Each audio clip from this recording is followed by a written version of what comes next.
Hi everyone, and thanks for coming back to Start Being Happy, the channel about joy through self-love. And today's message, if you like, was inspired by a girlfriend who texted me this week to say, I've been watching your blogs and it's great to see you so happy. And I thought the last thing I want everybody to think is that I've got my act all together, because like everybody, I don't. And that's why you haven't seen me for the last week. I've been really struggling with an anger that I have avoided and ignored for the last as long as I can remember. And whenever I get overwhelmed by it, I tend to sink into a deep depression, and I've been medicated on and off for it over the last, how long? 20 years. And there's a place for pharmaceuticals. They've helped me support my family and keep me balanced when I've needed to be.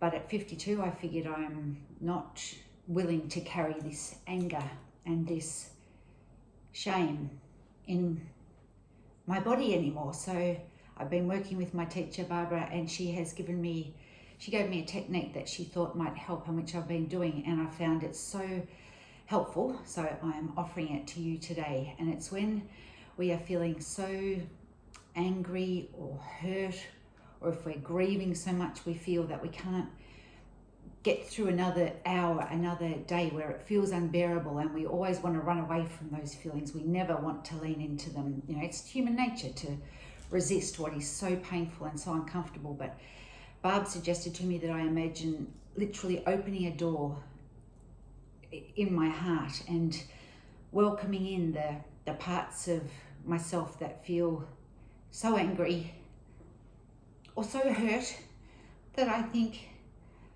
I haven't wanted to look at them. They've been too ugly and too horrible. And so I've done my best to ignore them for a lifetime. But these last few weeks I've been willing to try this technique, and I welcome them in. I imagine bringing in those broken parts of me and making a permanent place for them in my heart.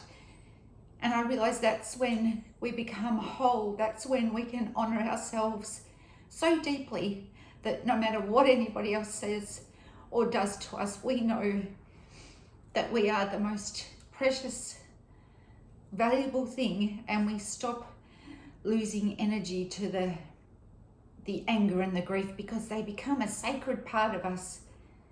And welcoming them, for me, that's how I've become whole. So sorry to be emotional. It's just been such a intense 10 days, but I've found that technique invaluable, and I hope it helps some of you. Love to you all.